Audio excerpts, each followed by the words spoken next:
Welcome to the June 2020 issue of Beef Monthly. In headline news, we're going to talk about the CFAP program and livestock risk insurance, cattle markets, and local meat processors.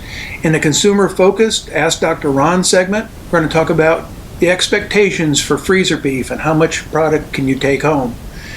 In the production and management tips section, we're going to talk about flies and heat stress and pasture management. In the upcoming programs and events, we're going to talk about a pasture herbicide virtual field day. And now, a word from our good friends at Corteva.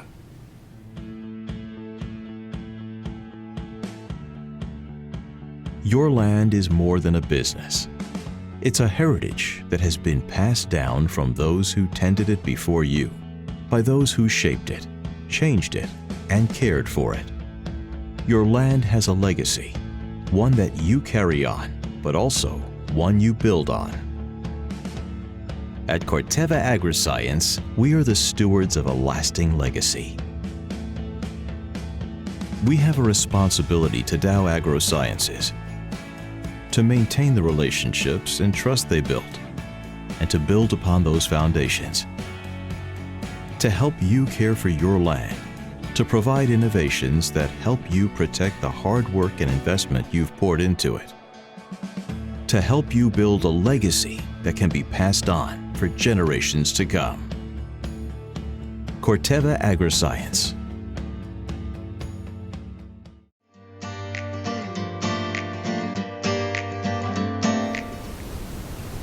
Let's begin this edition of Headline News talking about the Coronavirus Food Assistance Program, or CFAP. The eligible commodities that would be of most interest to our beef producers would be non-specialty crops like corn, soybeans, and wheat, and the livestock category of cattle, sheep, and hogs. There's also a wool, a dairy, and a specialty crops category.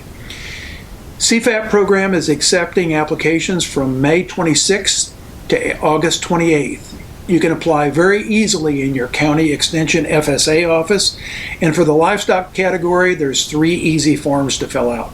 Payments will start in early June, and the categories of payments go into either cattle sold between January 15th and April 15th, or cattle on inventory between April 16th and May 14th. The payment rates is shown in this table. So let me just briefly describe this table. Feeder cattle less than 600 pounds basically are calves that would be still nursing moms. So those could be last fall's calves that are still nursing cows, okay, or it could be newborn calves, all right, during the specified time frames. If the feeder cattle less than 600 pounds were sold during that January to April time frame, you would be eligible for $102 a head. If the cattle were on inventory between that April and May time frame, they would be worth $33 a head. Feeder cattle more than 600 pounds would be our backgrounding and stocker cattle. Slaughter cattle are broken into 2 categories. Fed cattle greater than 1,200 pounds, so this would be our feedlot finishing cattle. All right. If those were sold in that January to April time frame, you'd be eligible for $214 a head. And if they were on inventory between mid-April and mid-May, they would be worth $33 a head. The second slaughter category would be mature cattle. So these would be our cull cows or cull bulls. If they were sold, they would be worth $92 a head in that time frame of January to April. And if they were on inventory from April to May, they'd be worth $33 a head. The all other cattle category really is where your breeding cattle go, okay? So that's where your cows, your bulls, your replacement heifers really reside, all right? If they happen to be sold during that January to April time frame, they'd be worth $102 a head. If they were on inventory between mid-April and mid-May, they're worth $33 a head. So it's worth looking at and pursuing. Now, I should point out that whenever they make the calculation, they'll use these numbers times the number of animals in a particular category, and then they'll multiply that to 8 times 80%, and that's what your payment would be. The second category is the livestock insurance category. USDA's Risk Management Agency, or RMA, announced changes to the Livestock Risk Protection Program, or LRP, for feeder cattle, fed cattle, and swine starting this summer with the 2021 crop year. And you can insure your livestock for up to 100% of their expected value. More information can be obtained from the websites that I've listed here, but I also have got them listed in the show notes below this video. Another category is a pandemic authority suitable to utilize reserve easements, or Pastures Act. This is a bipartisan proposed bill in Congress, and if it would be passed, it would allow USDA to open up CRP land for emergency grazing and haying, okay, which would allow and ensure producers grazing flexibility during this pandemic, particularly if they're trying to hold cattle like stockers and feeders for an extended period of time so we can get through the backlog in the processing plants. In the cattle markets category, what we've done is we've added carcass weights year over year by 40 pounds to steers and 25 pounds heavier for heifers. And what this has done is it ensures that we're going to have an adequate beef supply for consumers, all right? But it takes fewer animals to meet some of the demand, all right? So what we're seeing is a lower cash prices, okay, on cattle. We hope that that will come back. Consumer demand needs to remain high to incentivize the packers to continue large harvest capacity and get us through and get us current with the backlog of roughly 1 million head of cattle, okay? The hog industry is running about 2 million head of hogs behind, all right? Because of slowdowns and shutdowns of packing plants.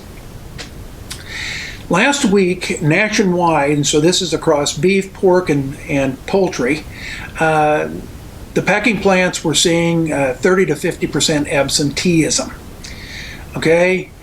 In spite of that, the beef plants are running at almost 95% of capacity compared to last year, which is up from 52% capacity the second week of May.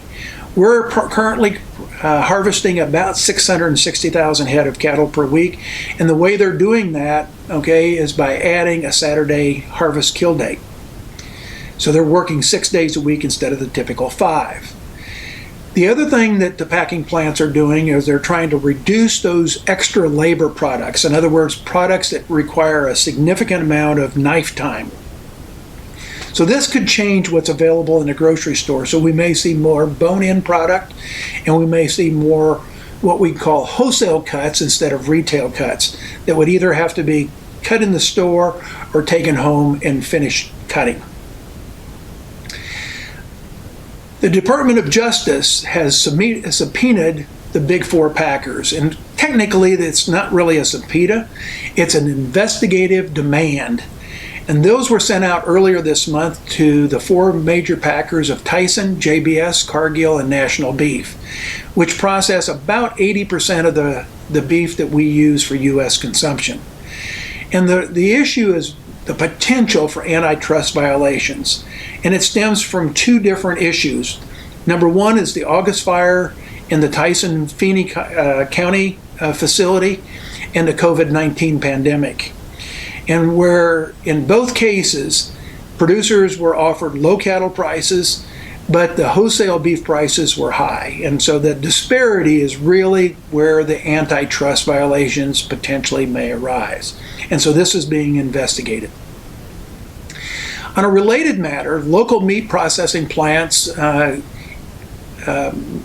providing freezer beef and direct sales from producer to consumer are booming.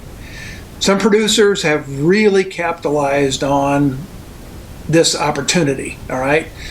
Others cannot get a harvest slot, and I will tell you that the local processors, every one of them that I've talked to across the state, are running at capacity. And what does capacity mean? Okay, it's a combination of how many animals can you actually run through the plant a day, okay, in terms of kill capacity, okay? But you also have to factor in worker safety. You have to consider cooler space, okay, and particularly that becomes particularly an issue for those processors that are trying to dry age products for 10, 14 days, 21 days, okay. That limits what their kill capacity is, okay. And then another limiting factor to local processors running at capacity is the cutting floor specs. And most of our freezer beef customers have custom orders, all right? They want their steaks cut a certain way. They want certain cuts either put into roast or ground beef products or whatever. And virtually every carcass is processed with a different level of cutting specifications. That takes knife time, all right? So when you put all these factors together, the local processors are doing all they can do, and they don't have any extra slots to put cattle into, even though you may have, maybe you've even been a good customer of theirs. Okay, they've got a limited number of slots, okay, and they're running at capacity. An interesting twist, okay, is kind of in this COVID-19 antibody production. There's a biotech company in South Dakota that's using dairy cows to produce human antibodies to fight the SARS-CoV-2 virus, all right, which is really the COVID-19 product, all right. The advantage of using cows is that, number one, they've got a lot of blood volume, and number two, their blood contains twice as many antibodies as humans on a per mil of blood basis, okay? So this is kind of an interesting twist, and it'll be interesting to see if this works. But clinical trials are expected to begin this summer.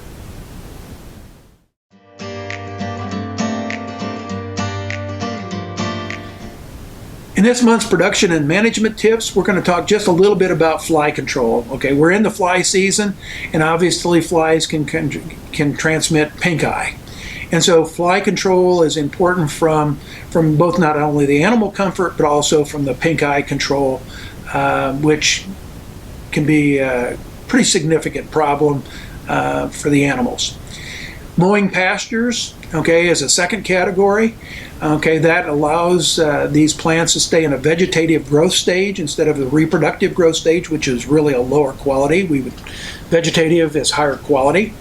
And it would also provide mechanical control of weeds. And really the third category is that it gets rid of the seed heads, okay, that can be a fly an irritation to the eyes that can actually cause mechanical injury and allow the pink eye to infect these cattle. Another area is rotational grazing, all right? Allowing plants a period of rest between grazing bouts, okay, is kind of an important thing in terms of pasture overall health, plant vigor, plant regrowth time, etc. Another issue is storing outside large round bales, okay, and as I travel the state, I see a lot of bales stored a lot of different ways. The ideal way to store large round bales to minimize waste is in a north to south row orientation. Bales tight butt to butt, in other words, flat side to flat side, tight together, and on well-drained site. It's getting dry in some areas of the state, okay, and we need some rain. I don't know if that's going to mean that we're going to be in a drought scenario, okay? But if we look to our west, the high plains is now particularly the southern high plains is starting to see some indications of drought. Whether that spreads to our area or not, I don't know, all right? But it might be time to start thinking about how do we conserve some of our resources. Rotational grazing is obviously one way to extend our forage supply, allow us to increase carrying capacity, even in a drought situation. Don't overgraze your pastures, okay? That will haunt you towards the end of the grazing season and on into next grazing season and maybe even beyond that, all right? Cull cow prices are seasonally higher right now, so if you've got cull cows, okay, you've got open cows that you need to get rid of or planning to get rid of, I would also encourage you to do an early preg check as soon as you can after the end of the breeding season and get rid of the replacement heifers that fail to conceive. That's a way to reduce the number of animals, consuming forage. And if we get into a drought stress scenario, you'll be happy that those animals are gone. You can also consider older and low performing cows, maybe even early weaning calves, those calves from those cows, to extend your forage resources even more, particularly if we start getting into a drought scenario. Now, the good news is that supplemental feeds are relatively inexpensive when you look at the value of corn, soybean hulls, corn gluten, etc. So we're not in a dire straits, and I'm not saying that the sky is falling, but it might not be a bad idea to start thinking about what happens if the summer is dry and we start running short on pastures and some of those things. What are some of my alternatives? Another issue for this summer is heat stress. Okay, obviously cattle will stand around panning. They'll typically cluster in shaded areas close together. And I think what's important that you realize that cattle can only sweat about 10% as efficiently as us humans do, all right? And they require nighttime cooling. And if temperatures stay above 70 degrees at night, they don't have the opportunity to cool down, okay? In other words, reduce their body temperature, all right?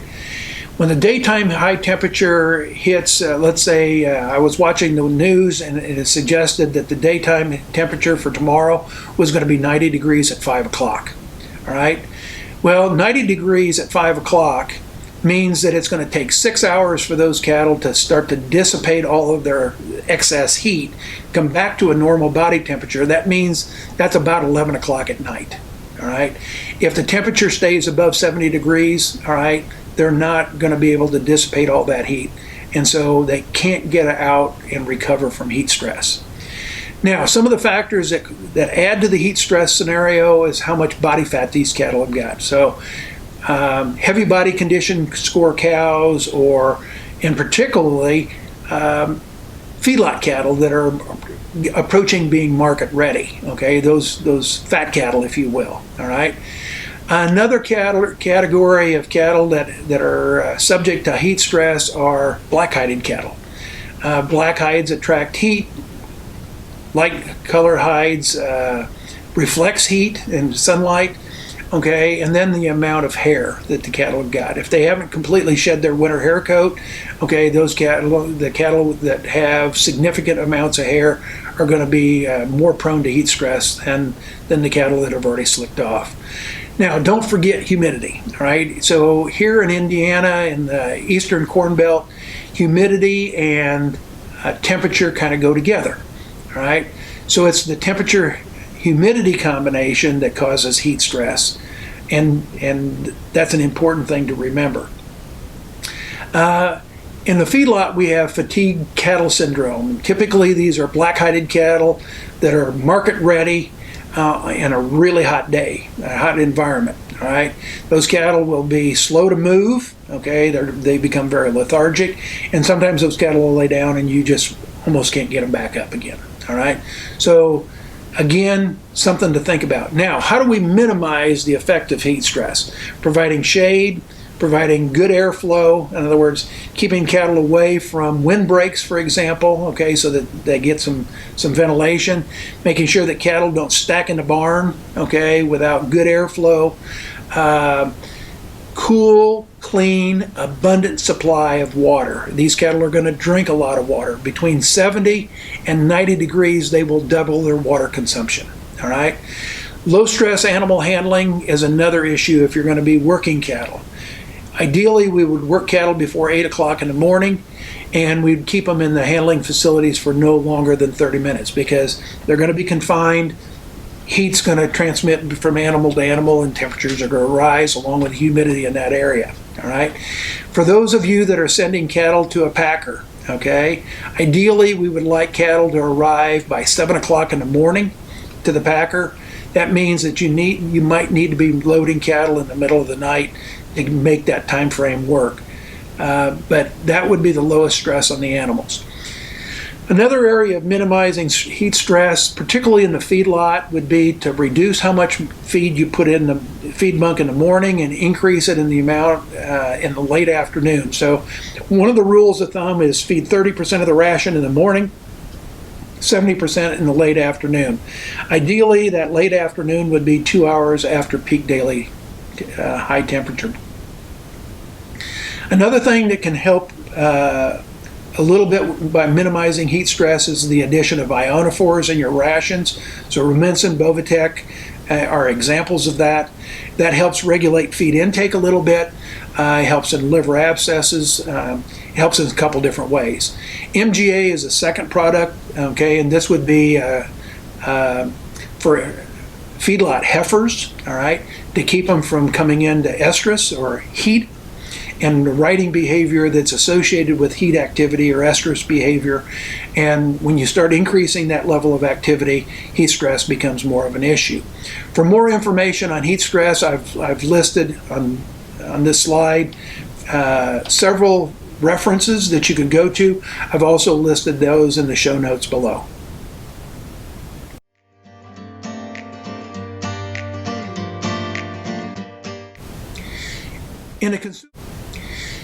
In a Consumer Focus Ask Dr. Ron segment, I got a phone call from a producer that said, I just sold a beef to my neighbor to put in their freezer, and they wanted to know how much of the various beef products they should expect to take home.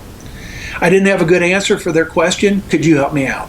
All right, so let's begin this discussion using a 1,300 pound choice yield grade 3 animal. And we're going to use the assumption that we've got about a ½ inch of back fat, average muscling, 13 to 14 square inches of ribeye. We would expect that animal to have a live animal to carcass yield of about 63%. There is a little bit of variation around that. All right, so at 63%, we would expect about an 820 pound carcass. Again, 805 to 830 pounds could be a normal range, all right? Now, when we take the carcass and we put it into retail cuts, we could expect about another 63% yield. Now, the variation in the range is much bigger. It's 55 to 75%, all right? So we would expect a 1,300 pound choice yield grade 3 steer to give us about 515 pounds of retail product, but the range is 450 to 615 pounds. Now, another way to look at this is to say, okay, what's the live animal to retail conversion? It's about 40%. Again, there's a fair amount of variation. So we would expect in that same 515, 520 pound retail yield takeaway, all right? But again, the range is from about 440 pounds to about 610 pounds. Now, in a typical 820 pound carcass, we would expect just short of 30% of it to be in the chuck, okay? So that would be about 7.5% of the carcass weight would be in chuck roasts and steaks, about 11% in lean trim, and about 9% loss, okay? And the losses are really the fat, excess fat, bone, etc. that would be trimmed away. In the round would be just short of 22% of the carcass weight. Roasts and steaks from the round would be about 11.7% of the carcass weight, about 5.5% lean trim would come from that, and about 4.5% loss. In the loin, we'd expect just short of 17% of the carcass weight, about 9.6% of the carcass weight would be in roasts and steaks, about 1.3% would go into lean trim, and about 5.8% would go into loss.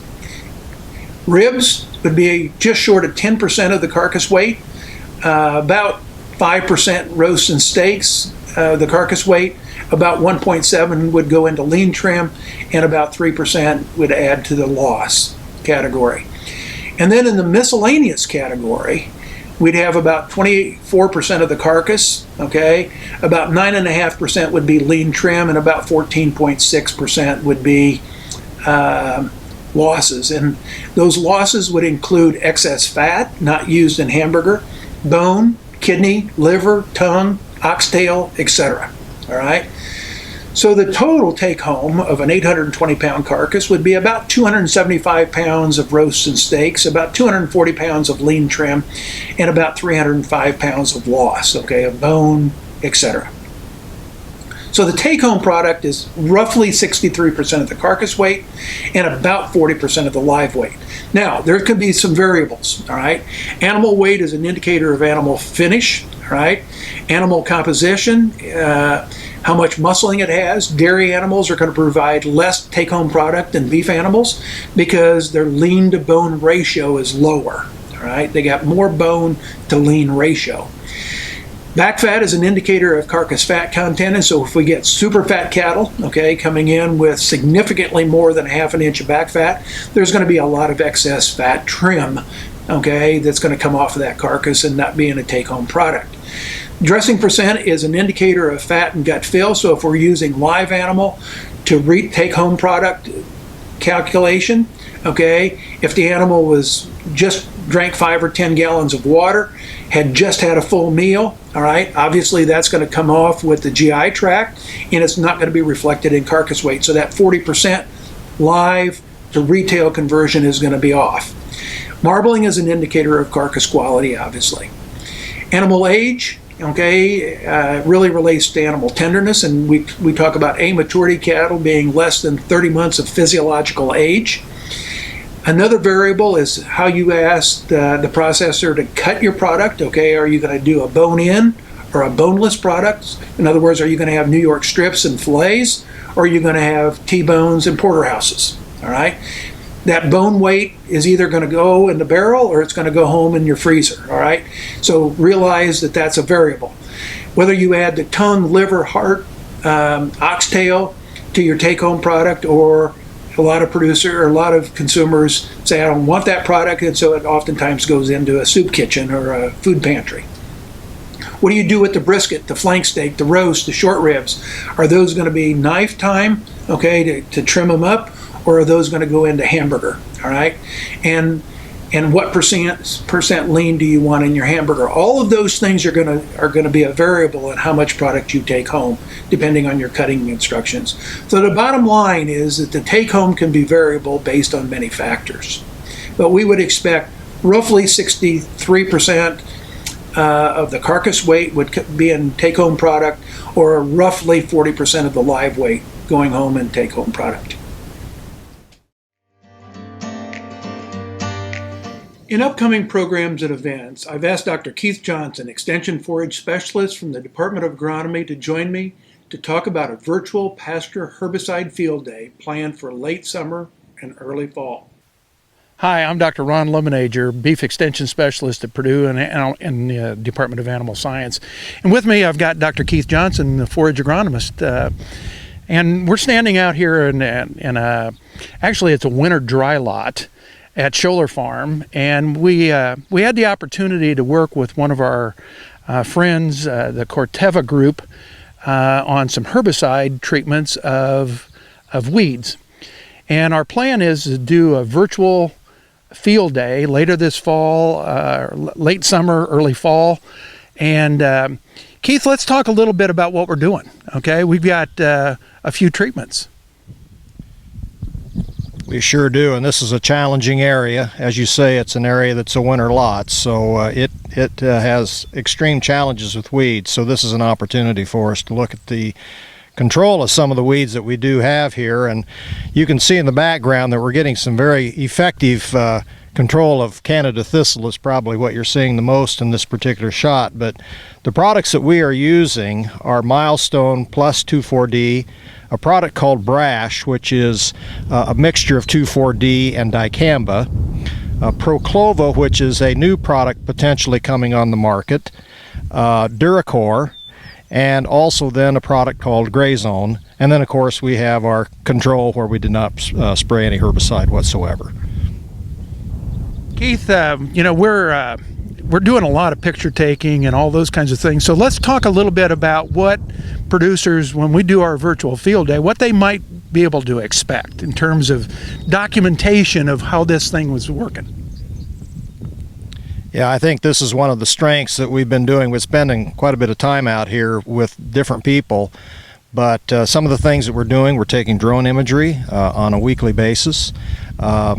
You and I and Phil Reed come out and take pictures of 4 different species in each plot on about every 3-day basis, so we're watching the decline of these weeds. So it'll be interesting to share that beginning to the end and watch the decline or the lack of decline of these certain species. We've been looking at Canada thistle and curly dock in particular, the 2 common weeds in these plots, and also looking at the detrimental effects on 2 forage species, white clover and red clover. We also have trail cameras set up, so we're watching again, slow but sure in a way, the decline of these species through the course of time with trail cameras that are set up on particular plots. So those are the things that we've been doing, and I think it'll be interesting to go through all that information and get the best for the virtual field day. Keith, thank you so much. And so just kind of stay tuned. Late this summer, early this fall, we're going to do a virtual field day of kind of how the herbicides that you might consider working in your winter dry lots, but also even in your other pastures. We'd like to ask each of you viewing Beef Monthly to give us a thumbs up if you like the program, and feel free to share it with those that you think might be interested. We also invite you to subscribe to email notification and reminders when the monthly program is posted on the 3rd Friday of each month by hitting the notification bell.